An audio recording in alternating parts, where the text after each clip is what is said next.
Well, Nigel, we're just about to set off back to Mansfield after an intensive week here at St Andrews in Scotland. How would you sum it up?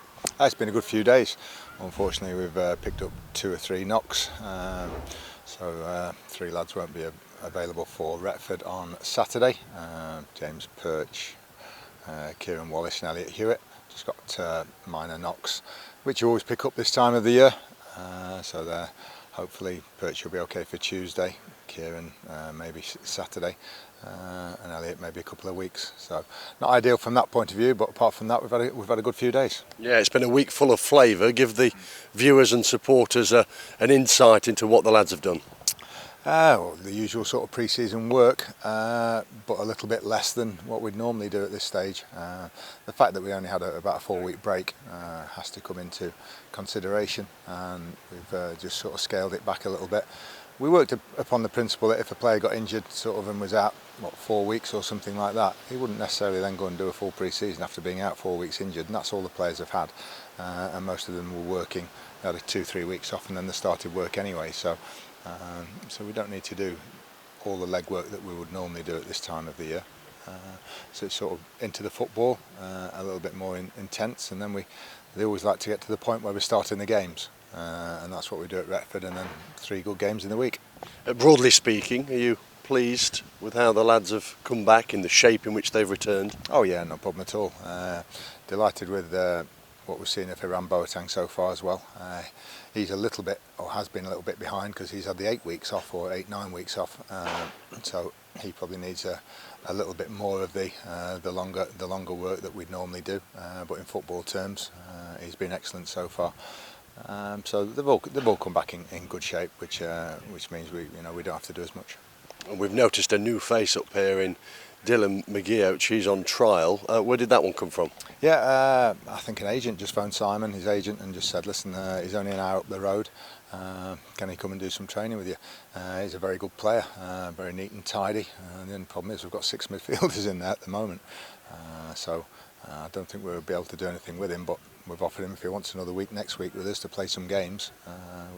We'll put him up down in Mansfield, and he can get some game time if he hasn't got anything else. But he's a good little player. He's been good to have around. Is he just one of those then, just to see how it goes almost? Yeah, it is. Yeah, but when you have got the 6 midfielders, it's very difficult for us to sign another one in that department. Elsewhere, what's the latest on transfer activity? We're working on goalkeeper still, working on a striker. David and Simon back in Mansfield doing that. And also a lone striker, which we hope to have Will Swan in from Nottingham Forest in time for the game at Retford to play 45. If not, I think everything's agreed now, paperwork's being done, so if he doesn't make it for Saturday, then he'll be in training Monday and play at Matlock on Tuesday. He, I assume, was one of the loans to whom you referred last week? Yes, yeah, we've got another one hopefully lined up from Forest. That's going to take a little bit longer, so he's gone away with them pre-season, but we're still hoping to get that one done. And we're chasing another striker or forward player as well as the goalkeeper. How close are the other deals? Goalkeeper's not too far away.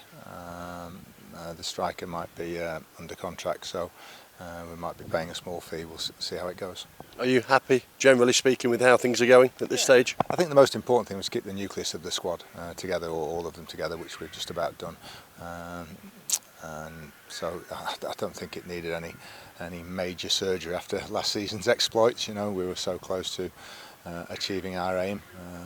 And when the team played so well from October onwards, then you just want it to continue in the same vein. And we said all along, maybe 3, 4, 5 new players just to bolster the squad and boost it.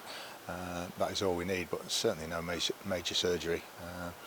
We've had a bit of interest from a club for Danny Johnson, so we'll see how that progresses next week. Looks like he's had a decent week up here, Danny. Yeah, he has. Yeah, he's been good in training and everything. Don't think he'll feature at Retford, just if something's imminent. Everybody else, apart from the 3 that you mentioned earlier, available tomorrow for Retford? Yes, yeah, everybody. Obviously, Scott Flinders will start in goal. But all the others should be available to play. Most will play 45 minutes, and we'll try and split it that way. A couple of the first-year pros will come and join us: Jack Deakin and Curtis Davis and Cody Collins. We've had George Cooper and James Gale up with us this week as well, so they'll all feature as well, so it's a good chance for the young lads to get involved with the first team. It's not about any results or anything like that, it's just about getting through the first 45 minutes without any injuries. We're about to get back on the coach to head to Mansfield. What's been the highlight of the week here? I think your performance in the quiz last night, very, very disappointing.